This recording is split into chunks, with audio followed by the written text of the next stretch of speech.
Halo Garuda Muda, kembali lagi di podcast Cipix Education. Hari ini kita akan membahas tema yang begitu menarik dan juga narasumber yang begitu luar biasa.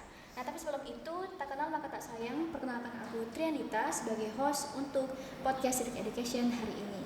Nah, adapun juga tema yang akan kita bahas hari ini, yakni mengenai persiapkan awal karirmu untuk kesuksesan awal kerja dalam mata kuliah profesi pendidikan.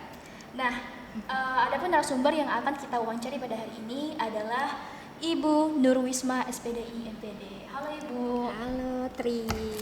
Nah, tapi sebelum itu mungkin boleh Ibu disapa dulu teman-teman dari Garuda Muda mengenai narasumber kita yang luar biasa hari ini.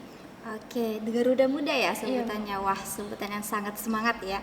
Oke, Assalamualaikum warahmatullahi wabarakatuh. Saya Nurwisma dari Program Studi Bimbingan dan Konseling. Salam kenal semuanya Garuda Muda. Salam semangat.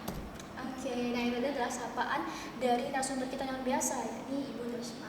Nah, tapi sebelum itu sebenarnya kita lebih kenal lagi nih teman-teman dari narasumber kita hari ini. Akan saya bacakan beberapa riwayat pendidikan dari beliau. Nah, Ibu Nurwisma SPDI MPD ini merupakan lulusan S1 di Universitas Islam Negeri Sultan Syarif Qasim pada tahun 2015, kemudian S2-nya di Universitas Negeri Padang pada tahun 2017, kemudian bergabung di Universitas Sriwijaya sebagai dosen bimbingan dan juga konseling pada tahun 2019. Iya. Nah, jadi bisa dilihat ya teman-teman, kalau dari S1, S2 sampai sekarang beliau merupakan dosen prodi dari bimbingan dan konseling. Nah, tapi Bu ya sebelum itu melihat dari pertimbang karir Ibu nih dari S1, S2 sampai dengan dosen sekarang, apa aja sih Bu yang Ibu pertimbangkan sehingga akhirnya bisa memilih profesi sebagai seorang dosen? Oke. Kalau kita berbicara ke karirnya, oke sekarang dosen ya, tapi persiapannya itu tentu ada hal yang perlu dipersiapkan, ada langkah-langkah yang dijalani, dan ada hal-hal yang memang itu sudah kita rencanakan sebelumnya. Nah, ketika kita berbicara sebelum saya kuliah, ya, karena ketika kita berbicara mengenai persiapan karir, itu tentunya harus kita persiapkan dari sebelum kita memilih kita mau kemana, gitu ya.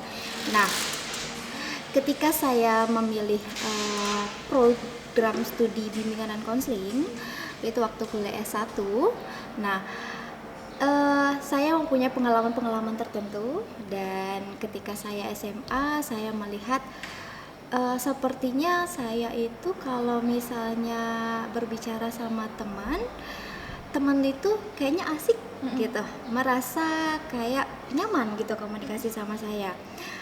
Sesimpel itu ketika saya mau memilih jurusan atau prodi. Saya diskusi dengan guru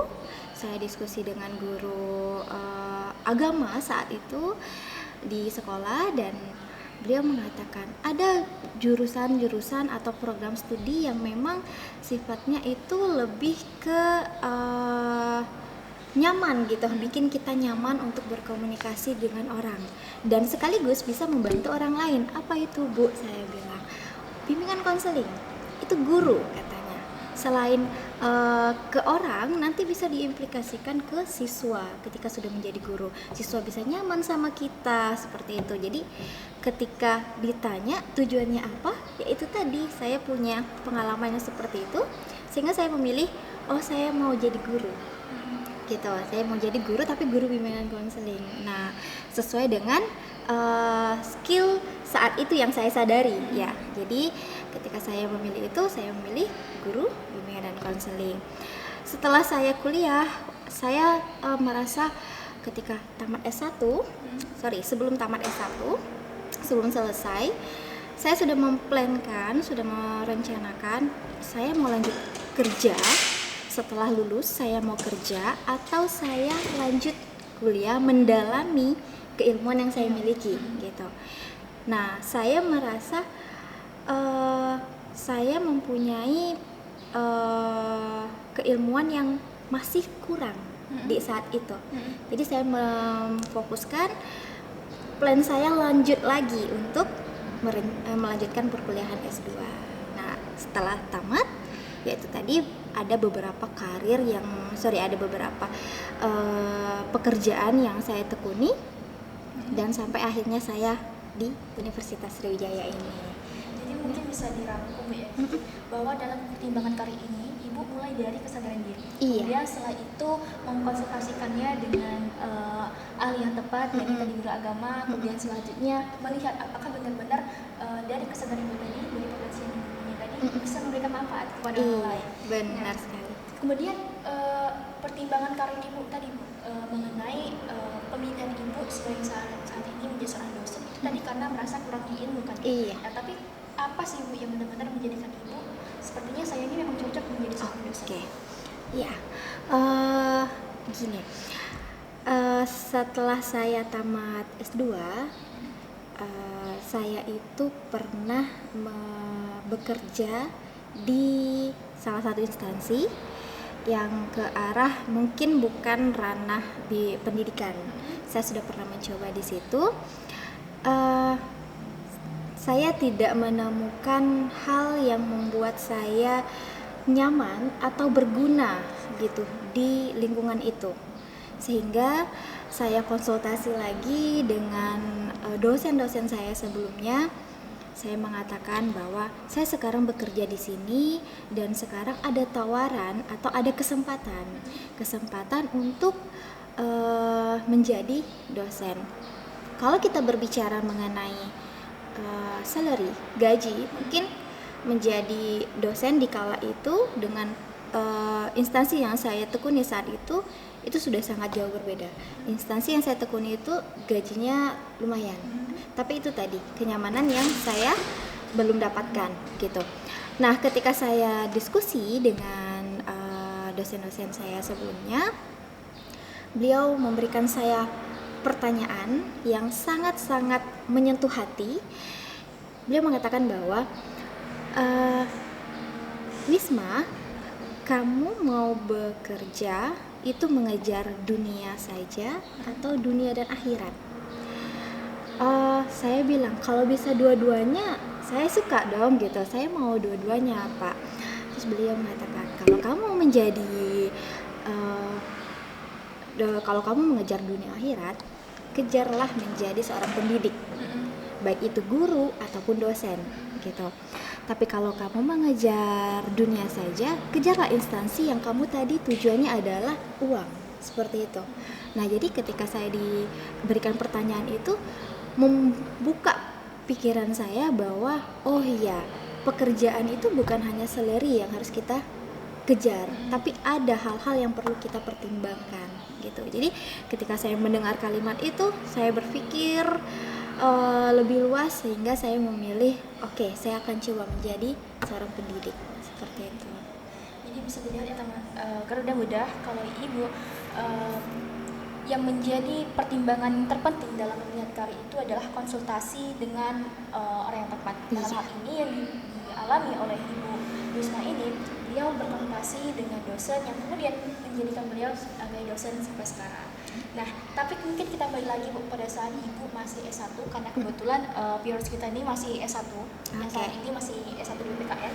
Pada saat itu ibu kan berkuliah di Universitas Islam Negeri Sultan Syarif Kasim pada tahun 2015. Nah, dari yang ibu observasi, melihat teman-teman ibu kebanyakan setelah lulus itu lebih banyak berkarya di mana? Kalau kita berbicara berkarirnya di mana, dikarenakan kami pendidikan itu memang banyak yang ke arah guru, ke arah pendidik. Karena memang target mereka ketika kuliah mengambil program studi ataupun mengambil ranah pendidikan ketika kuliah, mereka rata-rata sudah mempunyai target bahwa akan menjadi guru gitu. Goalsnya adalah menjadi guru. Jadi kebanyakan karir teman-teman saya yang saya ketahui sampai detik ini adalah seorang guru. Jadi sama seperti PPKN, kebanyakan dari lulusannya adalah menjadi guru. Nah, tapi kalau kita lebih lihat lagi Bu, mengenai pertimbangan pemilihan karir sebagai seorang guru saat ini, kalau menurut ibu dari yang melihat maupun pada saat ibu menjadi dosen sampai sekarang, apakah menjadi guru saat ini dan untuk kedepannya masih worth it tidak Bu, untuk jalan? Kalau ditanya worth it, wah pastinya worth it ya. Karena itu tadi, setiap orang mau menjadi guru itu punya alasan yang berbeda-beda. Ya, tidak bisa kita samaratakan. Nah, kalau sesuai dengan pengalaman saya tadi, bahwa saya memilih menjadi seorang pendidik karena ada pertimbangan yang saya kejar atau goal saya ketika bekerja berkarir, bukan hanya gaji, tapi ada manfaat gitu, manfaat yang saya akan peroleh dan saya akan berikan ke orang lain, yaitu menjadi pendidik. Nah, saat ini teman-teman Garuda Muda, ketika kita lihat bahwa menjadi guru itu adalah pengajar, tapi kalau di era digital ini guru itu bukan pengajar lagi, tapi fasilitator. Artinya, pendidik itu atau guru itu mempunyai peluang lebih luas untuk berbagi karena sudah menjadi fasilitator. Fasilitator apa? Dari bidang akademik, dari non akademik, misalnya moral, ya, akhlak, itu semuanya sudah di ranah seorang guru gitu ya. Jadi bukan hanya sebagai pengajar atau pemberi akademik saja gitu, tapi banyak sekali yang bisa dibagi, apalagi di era digital ini dengan yang banyaknya sekali tantangan itu bahkan membuat peluang kita seorang guru bisa mendidik atau bisa memfasilitasi siswa peserta didik lebih luas lagi, lebih banyak yang bisa kita berikan di saat ini. Oke, mengenai pendapat Ibu bahwa guru itu sekarang saat ini disebut dengan fasilitator, saya sendiri sangat setuju sih Bu, karena melihat bahwa kalau secara pengetahuan sebenarnya ada banyak yang bisa digantikan oleh guru, misalnya seperti aplikasi online sekarang, kemudian juga AI pada saat ini bisa kita mudah akses kalau dilihat dari segi pengetahuan. Nah, tapi yang Ibu sampaikan tadi bahwa guru itu lebih kepada fasilitator untuk moral.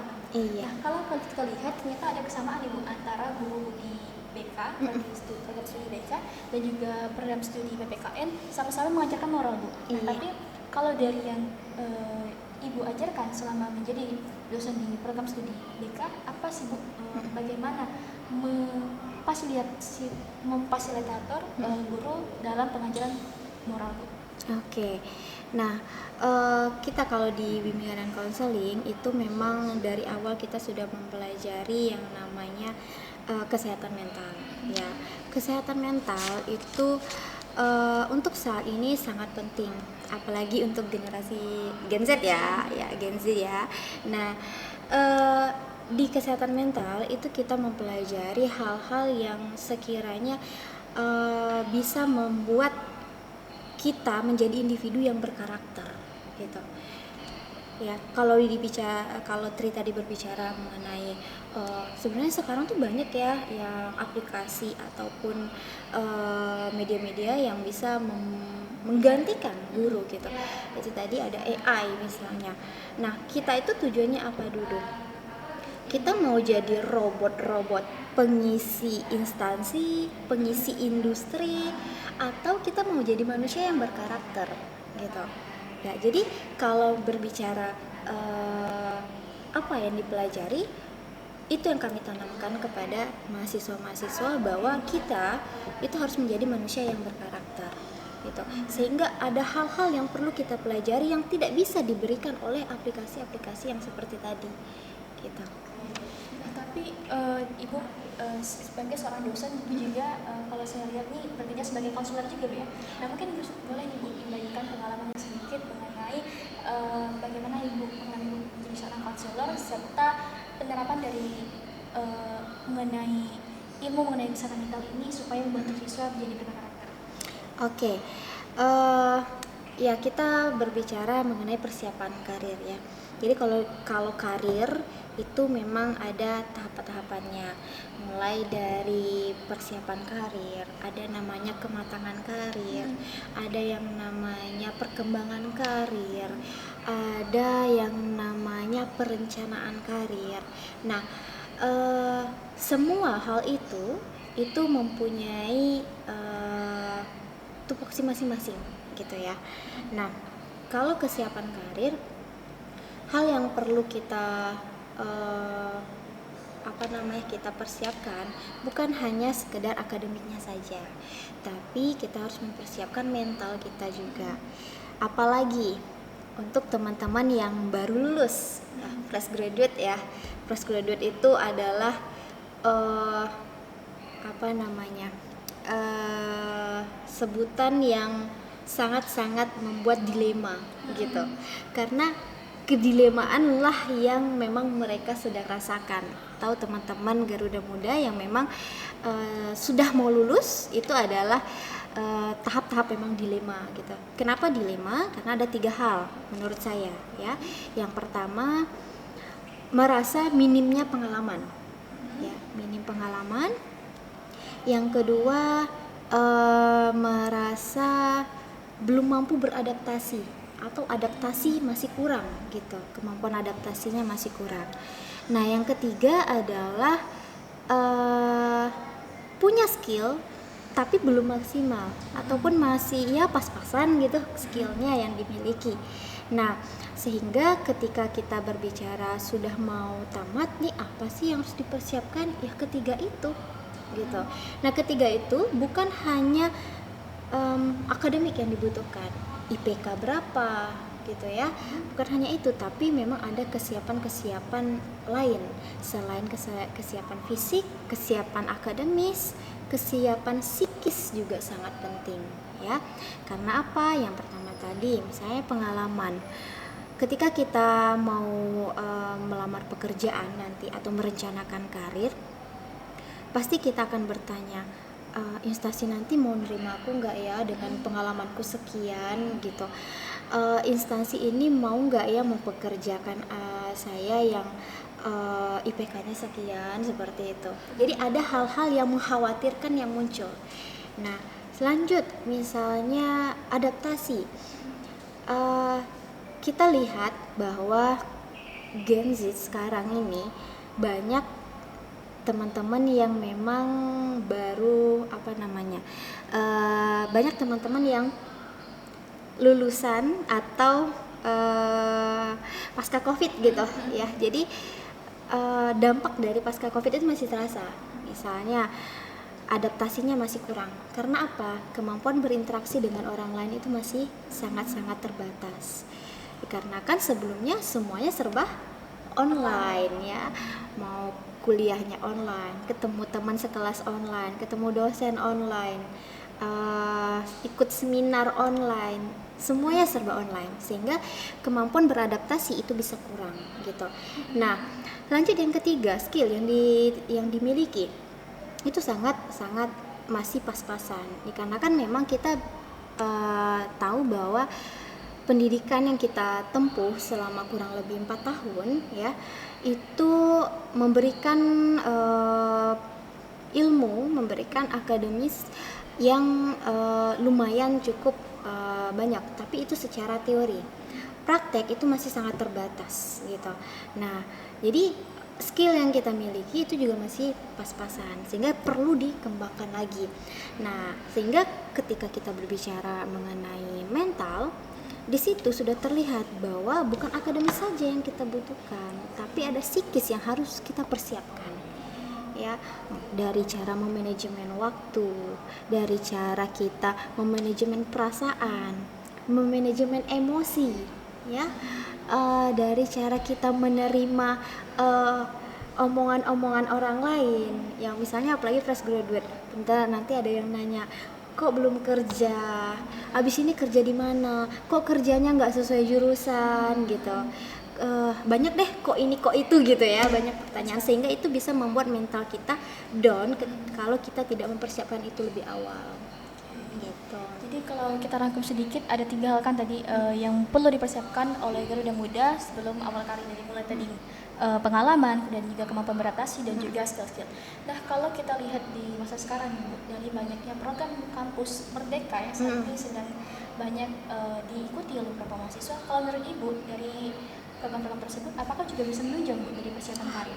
Iya, sangat-sangat menunjang itu. Itu sebenarnya program-program yang luar biasa yang membuka kesempatan untuk mahasiswa berkegiatan di luar kampus. Nah, semisal kampus memberikan kesempatan untuk magang 1 bulan, dengan MBKM ini bisa memperluas atau memperlama pengalaman dalam apa ya namanya, magang mungkin, ataupun kampus mengajar ya. Di MBKM ada itu ya, kampus mengajar, ada MSIB. Nah itu dan itu dilaksanakan selama 1 semester, kurang lebih 1 semester. Itu adalah pengalaman yang luar biasa, yang harusnya mahasiswa mengambil kesempatan itu gitu. Nah, tapi program MBKM itu kan memiliki berbagai macam program ya, mulai dari magang, kemudian juga ada studi di Amerika Serikat maupun juga pertukaran PNM mahasiswa. ya. Tapi dari banyak program itu, beberapa kalau saya lihat dari teman-teman saya itu masih kebanyakan bingung gitu dengan memfokuskan karir yang akan dituju setelah pada saat mau berkarir nanti. Apakah mau lebih fokus dalam bidang bekerja ataupun juga fokus dalam bidang pengetahuan. Nah, kalau menurut Ibu sendiri bagaimana Bu memfokuskan karir tersebut? Oke, ya jadi kesempatan-kesempatan mengikuti MBKM itu sebaiknya dimanfaatkan, diambil. Opportunity itu harus diambil selagi ada gitu ya. Nah, ketika kita dihadapkan banyak pilihan seperti itu, yang harus kita apa ya namanya, yang harus kita pahami pertama adalah goals kita, tujuan kita. Habis ini kita mau ngapain sih gitu. Setelah ini saya mau lakukan apa, setelah ini saya mau bermanfaat untuk apa gitu. Tujuan saya hidup ini apa gitu. Jadi goals kita dulu yang harus kita fokuskan, sehingga itu nanti akan turun membuat bahwa oh ya goalsku adalah ini gitu, sehingga ada hal-hal yang perlu kita persiapkan untuk mencapai goals kita itu tadi. Jadi misalnya Ibu tanya, Tri, goalsnya apa setelah lulus ini? Kalau aku sendiri sih Bu, tentunya pengen jadi guru. Tapi karena melihat bahwa aku orangnya sangat suka bereksperimen, jadi mungkin bakal lebih menaruh harapan di bidang usaha. Jadi selain guru bakal ikut program wirausaha merdeka juga sih kalau nantinya. Tapi itu tentunya banyak pertimbangan sih Bu. Dan pada saat melalui juga masih bingung apakah ini benar-benar cocok, apakah masih pada saat kedepannya apakah benar-benar bisa menjalaninya. Kalau Ibu sendiri bagaimana Bu dalam menganalisis dalam pertimbangan kali ini? Nah itu tadi ya, jadi pertama goals tadi. Kita ambil contoh Tri tadi ya.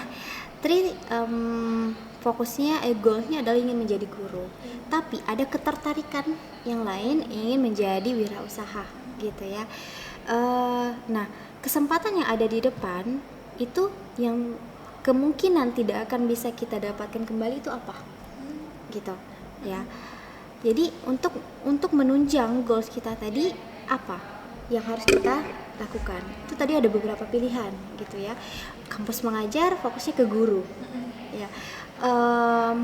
Wirausaha merdeka ya, itu juga bisa menunjang keinginan Tri tadi. Tapi itu tadi tujuan kita adalah tujuan Tri awal adalah guru. Nah kemungkinan besar itu adalah pilihan yang sebenarnya mudah untuk kita ini, karena goalsnya tadi dulu yang harus kita pikirkan gitu ya. Jadi goals kita dulu yang harus kita dudukkan, apa kita nih mau jadi apa setelah ini. Nah ketika kita sudah menentukan oh ini saya mau jadi guru, apa sih yang harus menunjang ketika saya nantinya akan menjadi guru. Oke, misalnya tadi ada program kampus mengajar ketika di perguruan tinggi. Kesempatan itu kan luas ya, artinya kesempatan itu bisa menambah pengalaman. Kemungkinan ini ya, kampus mengajar itu lebih tepat ketika diambil untuk menunjang goals tadi gitu. Nah bukan berarti kesempatan untuk mengikuti yang kegiatan yang satu lagi tadi tertutupi gitu, tertutup gitu ya. Jadi itu kembali ke pilihan masing-masing. Tapi itu tadi yang saya bilang, goals kita dulu yang harus kita pikirkan. Nah, kalau misalkan melihat goals yang menjadi guru tadi itu karena melihat dari bios kita ini kebanyakan pada saat lulus kuliah bakal jadi guru kan. Tapi walaupun jadi guru tentu itu bukan keputusan yang spesifik, karena ada guru yang guru BKM yang fokusnya lebih pada bidang politik, mungkin sepertinya ada bagian yang lebih pemilihan yang lebih pada sosiologi dan sebagainya. Artinya guru PPKN itu masih belum spesifik gitu untuk pemilihan karirnya. Nah, kalau menurut Ibu bagaimana sih sebenarnya untuk memfokuskan lagi pemilihan karir yang tepat itu? Oke, nah ya kalau misalnya guru yang kita fokuskan tadi, tapi ada sub-sub bidang ilmu yang perlu kita sesuaikan. Yang pertama ya mungkin kita harus melihat bahwa kemampuan kita apa. Kita lebih cenderung kemana? Itu kan mungkin kita akan lihat dulu. Kita pelajari dulu pilihan-pilihan itu. Kita kita balikan ke diri kita. Kemampuan kita itu lebih ke arah yang mana gitu. Jadi kita nah ini yang saya perlu tekankan juga kepada para sahabat Garuda Muda ya, bahwa ketika kita mau menentukan goals tadi, kita harus mengenal diri kita terlebih dahulu.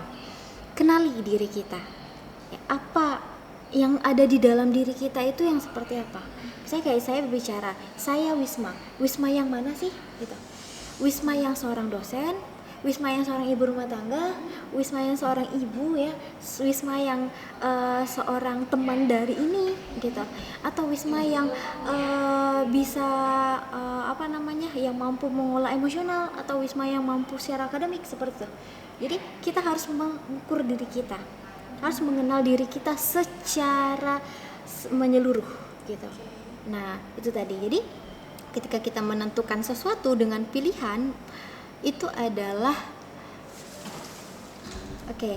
nah jadi ketika kita menentukan sesuatu, nah itu yang membuat kita tuh harus berpikir terlebih dahulu, kenali diri kita, apa kemampuan kita, skill kita yang kita punya itu ke arah yang mana yang lebih dominan gitu ya. Oke, jadi kalau kita sudah dapat nih Bu goals yang kita tuju, kira-kira apa saja sih Bu skill-skill yang perlu yang dapat mendukung tercapainya goals itu Bu? Oke, nah kalau kita berbicara skill ini banyak ya, luas sekali. Ada soft skill yang harus memang kita miliki. Soft skill itu penting sekali. Itu soft skill ini luas banget. Ya, mulai dari kita kemampuan kita secara emosional, kemampuan kita secara akademik, kemampuan kita dalam moral, kemampuan kita dalam etika, kemampuan kita dalam public speaking misalnya ya, kemampuan kita bersosialisasi dengan orang lain, beradaptasi, berinteraksi dengan orang lain, itu adalah soft skill. Itu tidak bisa kita sepelekan gitu ya. Jadi ada ada skill-skill yang memang harus kita kembangkan sehingga kita dapat mencapai goals tadi gitu. Bukan hanya secara akademik saja. Balik lagi saya tekankan, bukan hanya akademik saja. Banyak kok yang IPK-nya 3,9, 4,00, tapi mungkin dia kesehariannya di kamar saja, berinteraksi kurang gitu, sehingga ketika dia mau melamar kerja, kemampuan berinteraksi dengan orang lain, skillnya di bidang keterampilan berkomunikasi itu sangat kurang. Itu akan menjadi pertimbangan instansi atau orang-orang yang akan menerimanya seperti itu. Nah, karena Pios ini kebanyakan adalah calon dari guru gitu ya. Mungkin boleh nih Ibu generalisasikan apa sih kira-kiranya 5 soft skill yang setidaknya perlu dimiliki oleh calon guru. Oke, 5 skills ya. Ibu saya yang pertama ada public speaking, kemudian apa lagi? Ya, cara berkomunikasi, berinteraksi dengan orang lain. Berinteraksi dengan orang lain bukan hanya bisa berbicara, tapi ada hati dengan hati yang harus kita kemampuan emosional gitu. Ada hati dengan hati yang harus kita pahami ketika orang berbicara. Itu adalah kemampuan berinteraksi gitu ya. Public speaking itu sangat penting. Kemampuan skill menulis. Ya, menulis karya ilmiah juga oke. Apalagi di saat zaman sekarang guru itu juga ada kegiatan yang mana ada penulisan karya ilmiah yang harus dijalani gitu, harus diselesaikan. Terus skill menulis CV, skill menulis CV. Nah ini juga CV. Teman-teman, ketika kita berbicara CV itu kurikulum vitae. Bukan berarti kita membicarakan isinya adalah riwayat hidup kita. Tapi kita di dalam CV itu mengungkapkan siapa diri kita, apa kemampuan kita di CV itu. Nah, sehingga terkadang ada instansi-instansi atau HRD, ketika kita berbicara HRD ya, atau misalnya perusahaan atau apa gitu, ketika kita berbicara mengenai CV, mereka malah cenderung memilih CV yang tidak ada foto gitu. Apa Bu alasannya? Alasannya, ketika ada foto mereka bisa saja subjektif. Karena misalnya emosional seseorang itu akan berubah-ubah ya. Misal ketika saya melihat foto, fotonya terlihat senyum. Nah, tapi emosional saya itu sedang tidak baik-baik saja. Saya melihat ketika ini saya ditugaskan misalnya menjadi HRD gitu ya. Ketika saya melihat senyumnya buatan gitu, senyumnya nggak ikhlas nih gitu. Jadi padahal itu ada subjektif dari keemosionalan saya gitu. Mungkin senyumnya biasa aja, tapi ada keemosionalan saya. Bukan berarti HRD itu tidak objektif, tapi ada hal-hal biasanya yang memang bisa menyebabkan ke subjektifan itu muncul gitu.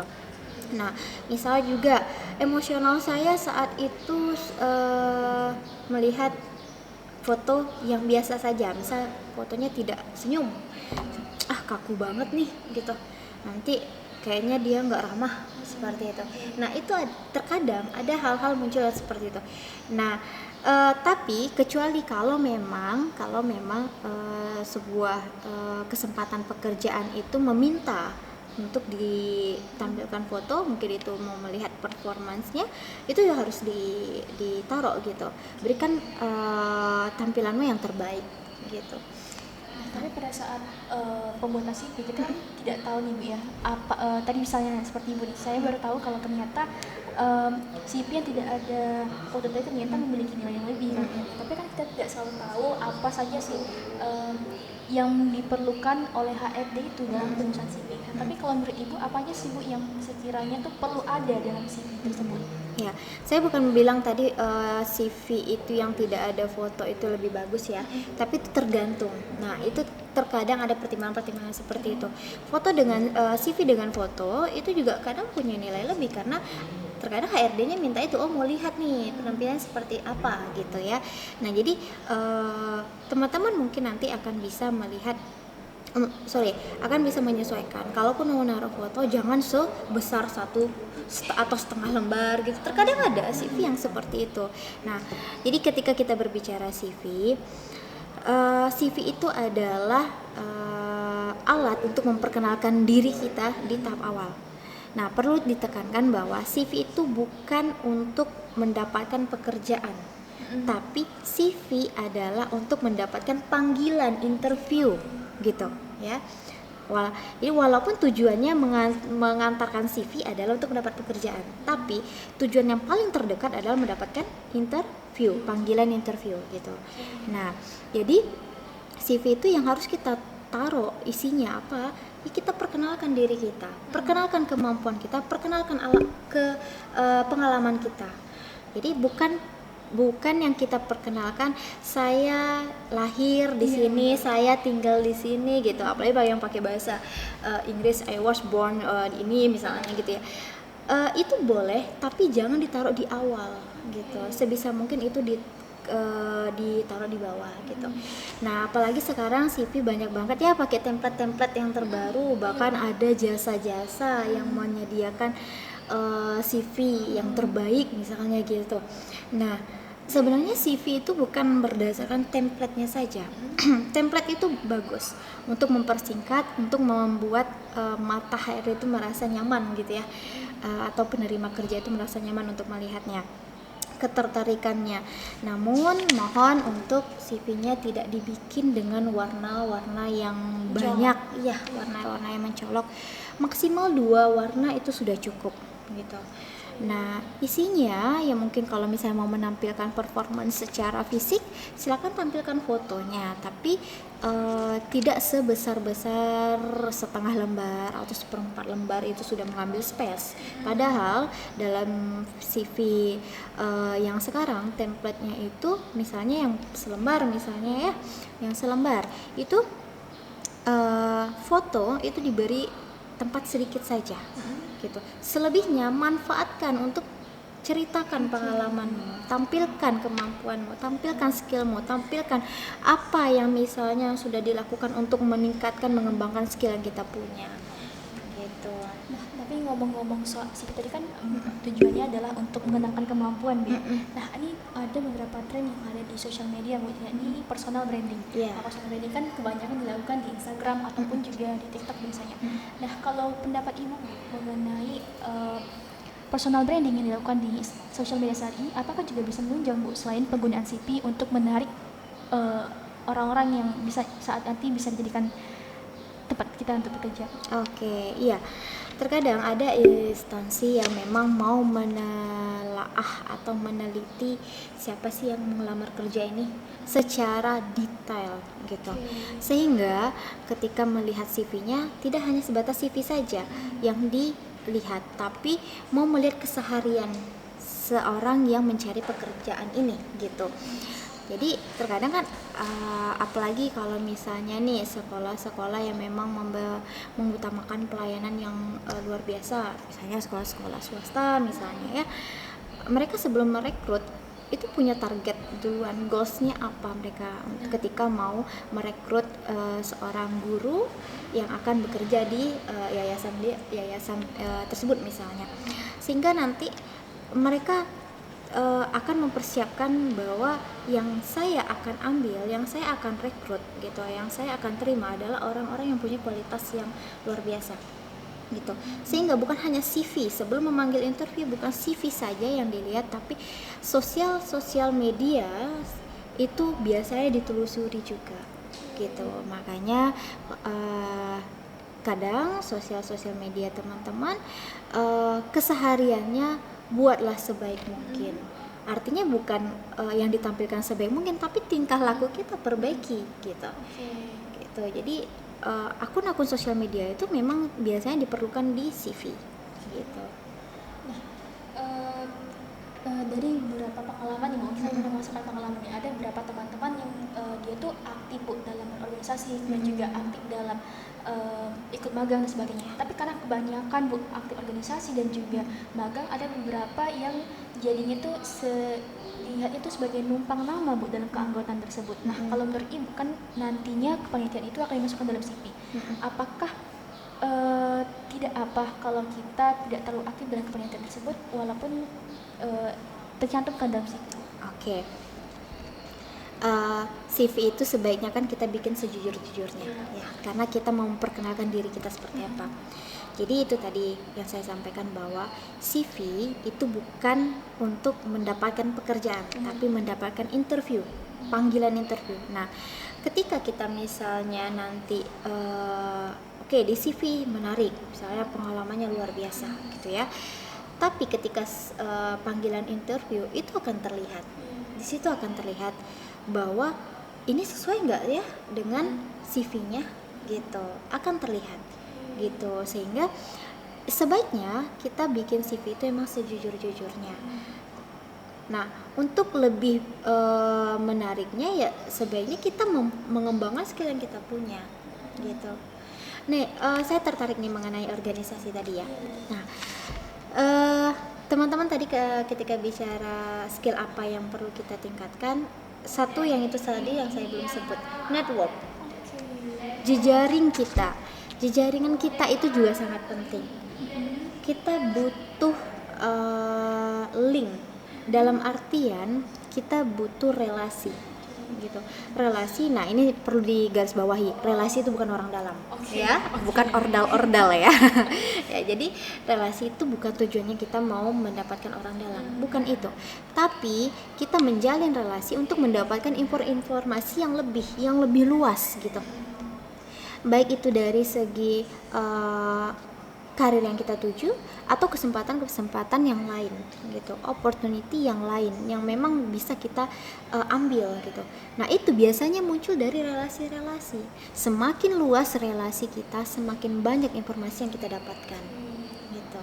Nah, kalau misalkan di pengalaman Ibu dalam mendapatkan network itu apa saja sih Ibu yang perlu kita persiapkan dan di mana sih biasanya dalam mendapatkan network itu? Oke, nah untuk mendapatkan network itu pertama dari hal-hal kecil ya, kita sebelum ke hal yang besar. Hal-hal kecil itu seperti kita komunikasi dengan orang-orang yang berada di sekitar kita, itu sudah network, menjalin. Daripada kita duduk diam main handphone, itu sudah menjalin relasi dari apa? Mungkin dari segi identitas terlebih dahulu gitu. Oh ya, misalnya nih contoh kecil saja, saya ketika naik ojek online ya, itu saya ajak ngobrol drivernya, baik itu yang car ataupun yang motor gitu ya. Nah, saya ajak ngobrol. Kenapa? Karena terkadang dari hal-hal kecil seperti itu, komunikasi sederhana seperti itu, kita bisa mendapatkan informasi yang lebih gitu daripada kita diam ya. Nah, itu hal yang sederhana. Oke, itu yang pertama. Yang kedua, banyak sekarang sosial media yang memang membuat komunitas-komunitas ya, ataupun ada komunitas-komunitas pencari kerja, komunitas-komunitas misalnya guru PPKN ya, atau fresh graduate Unsri misalnya ya. Nah, itu bisa kita masuk di situ gitu. Nah, itu banyak banget informasi-informasi yang biasanya bisa didapatkan. Apalagi biasanya sekarang sudah mulai buat grup ya di WA, Telegram, hal-hal yang seperti itu banyak sekali. Terus juga misalnya nih kan teman-teman yang aktif di TikTok, aktif di Instagram, banyak sekali akun-akun yang memang akun untuk memberi kita informasi gitu, informasi yang berharga, informasi yang baik, informasi yang positif. Jadi bukan akun-akun gosip-gosip ya, bukan akun-akun gosip-gosip yang kita follow, tapi akun-akun yang memang memberi informasi yang positif, khususnya untuk ke arah karir gitu. Nah, itu banyak sekali relasi-relasi yang bisa kita dapatkan di situ.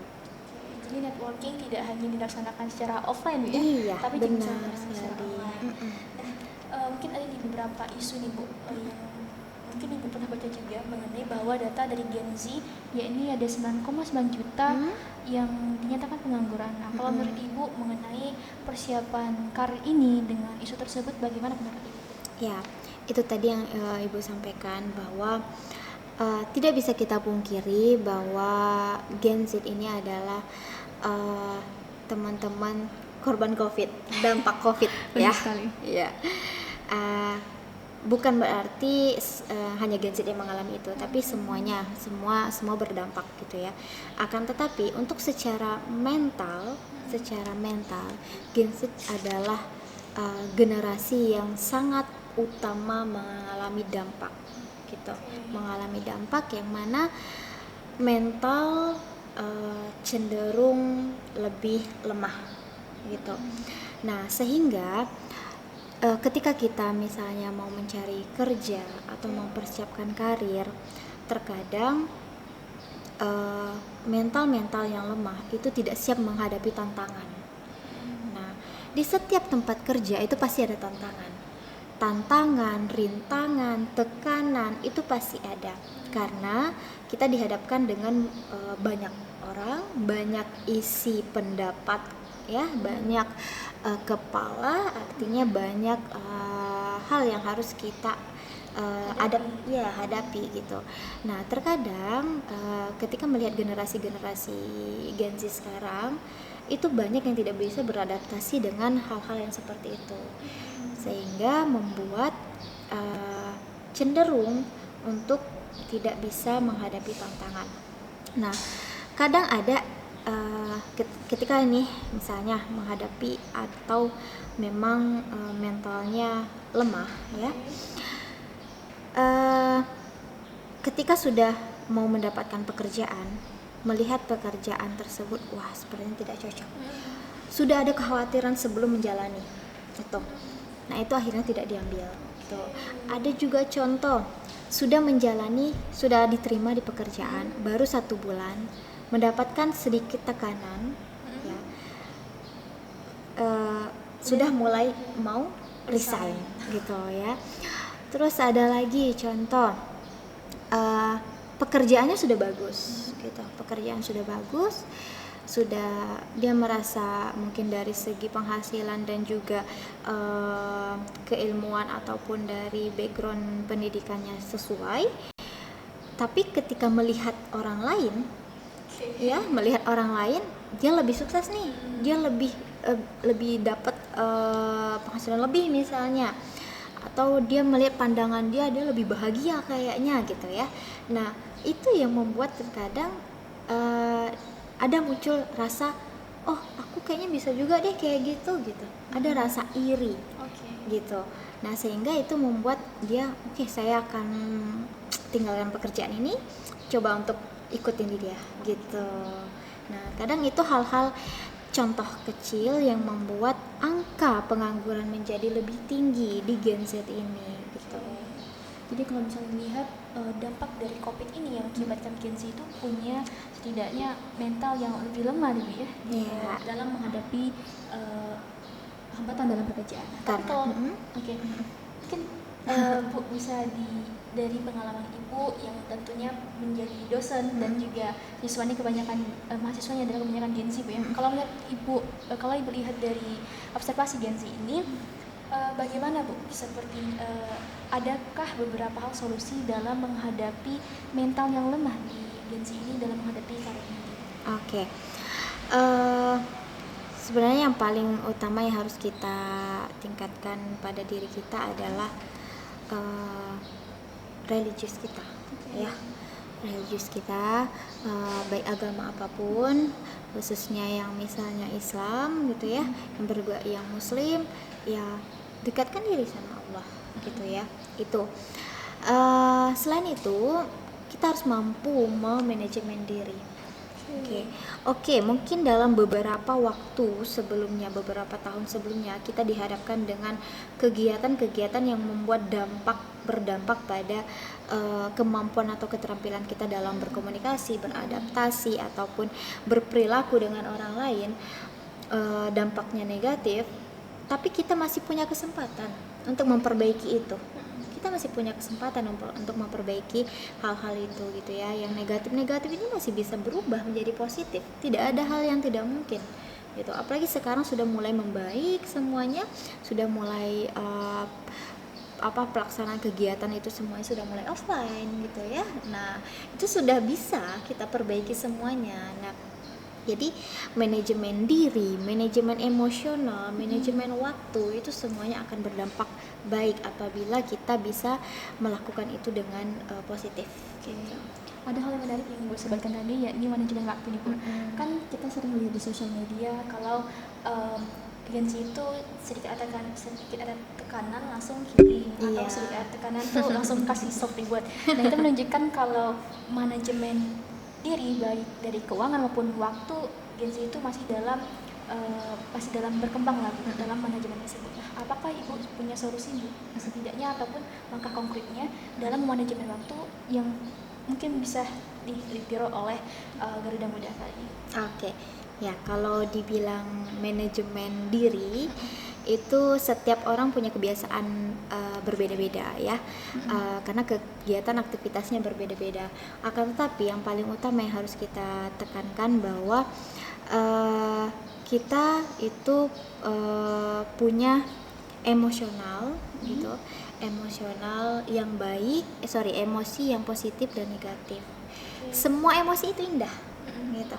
Bukan hanya yang bahagia yang indah, termasuk sedih Bu. Sedih juga indah, marah juga indah. Kenapa dikatakan indah? Karena ketika mau mengekspresikan emosi itu pasti ada hal yang kita alami, gitu. Contoh, kalau Tri misalnya bahagia terus, gitu. Terus tiba-tiba ada rasa kecewa dengan sesuatu. Kira-kira Tri merasakan kecewa itu hal yang baru nggak? Tentunya baru sih Bu, karena nggak Iya. biasa Nah, mengalami iya. kecewa.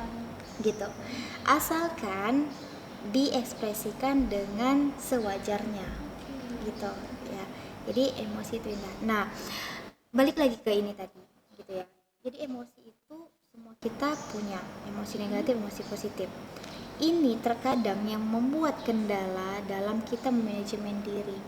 Kalau kita tidak bisa memanajemen atau tidak bisa mengontrol emosi kita, emosi ini bisa saja seperti nafsu ya, nafsu tadi, nafsu mau healing, padahal tekanannya biasa aja gitu, maunya healing aja gitu kan, padahal obat dari tekanan yang dialami itu bukan healing sebenarnya, itu adalah keinginan atau kebiasaan yang ditiru oleh dirinya ketika melihat orang lain gitu.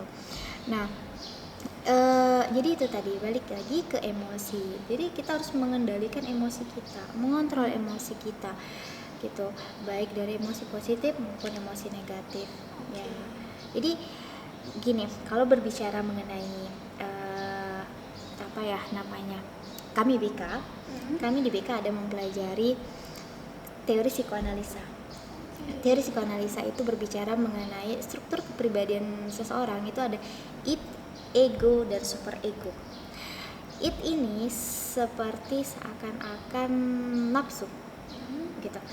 Misalnya saya lapar gitu ya. Apa yang kita butuhkan adalah makan ya, makan. Terus lanjut kita ke ego. Oke, ini tadi bilang aku lapar, aku mau makan gitu. Terus ego nih bilang gitu, oke makanlah, itu di depanmu ada makanan gitu.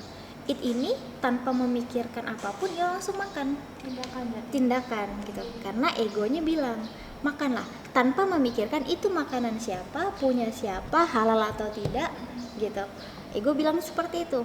Terus lanjut ada nih si super ego. Super ego ini ibarat hati nurani yang mengontrol kita, bahwa oh itu lihat dulu makanan punya siapa, minta dulu kalau memang punya orang, izin dulu, atau sehat nggak makanannya, atau itu makanannya halal nggak, boleh nggak dimakan. Nah, ada pengontrol super ego. Nah, terkadang ketika kita tidak bisa mengontrol diri kita karena super ego kita tidak jalan, yang jalan adalah ego gitu, egonya yang dominan gitu. Nah, jadi kita manusia itu punya memang struktur kepribadian seperti itu. Nah, yang paling utama yang harus kita kedepankan adalah super ego kita. Nah, tadi balik lagi ke tadi bahwa ketika kita mau mengendalikan atau manajemen diri kita, super ego kita tingkatkan gitu. Itu kita ketika berbicara mengenai teori ya, teori, dan itu memang ketika kita terapkan itu bisa untuk memanajemen diri kita. Jadi dengan kalau lebih tepat itu membalancekan ya antara super ego dan juga ego. Iya. Nah, mungkin terakhir nih Bu, pertanyaan terakhir, yakni sebenarnya Bu, seberapa penting sih kita memiliki karir itu? Oke, ya. Kalau penting, sangat penting ya. Bukan hanya untuk laki-laki, perempuan juga penting untuk berkarir. Ya. Banyak faktor. Kalau dibilang seberapa penting, banyak faktor. Tergantung tujuannya. Nah, ketika berbicara tujuan, saya pernah baca buku yang bukunya judulnya adalah Why Work? Mengapa kita bekerja? Nah, ada beberapa tujuan dari orang itu berbeda-beda. Setidaknya ada 8 tujuan orang. Masing-masing itu berbeda. Pertama, ada yang namanya mindless. Mindless itu artinya gak ada alasan gitu, gak ada alasan untuk apa bekerja, bahkan malas mikirnya untuk apa, yang penting kerja gitu, yang penting dapat kerja gitu. Terus lanjut ada happiness gitu. Happiness ya karena mau bahagia gitu, kerjanya tujuannya adalah bahagia gitu ya. Jadi dia nggak mikirin yang lain, pokoknya kerja tujuanku ya harus bahagia, apapun caranya aku harus bahagia gitu. Itu tujuan yang kedua. Ada ya orang yang mau menekankan atau memfokuskan tujuannya itu. Yang ketiga itu ada prestis. Prestis itu lebih ke menekankan bahwa orang itu bekerja hanya karena ya materi, tapi materinya bukan materi, lebih ke kayak flexing. Oke, Ya, pengakuan ya. iya, pengakuan gitu, adanya pengakuan. Terus ada acceptance, yang maunya diterima gitu. Aku tuh mau diterima loh di kelompok ini gitu. Gitu. Aku mau adanya penerimaan di kelompok itu. Aku suka nih kelompok itu. Aku mau kerja di situ untuk diterima di kelompok itu. Atau ada yang money. Ya. Oke, ini Ya. hampir semua orang sih. Iya, kalau dia bilang semua orang, hampir semua orang itu tujuannya adalah money. Tapi terkadang ada juga yang bukan hanya money gitu. Money tujuannya oke, uang itu tujuan utama, karena ketika kerja tidak dapat gaji itu juga akan menjadi akan menjadi hal-hal yang tidak kita bisa terima gitu ya.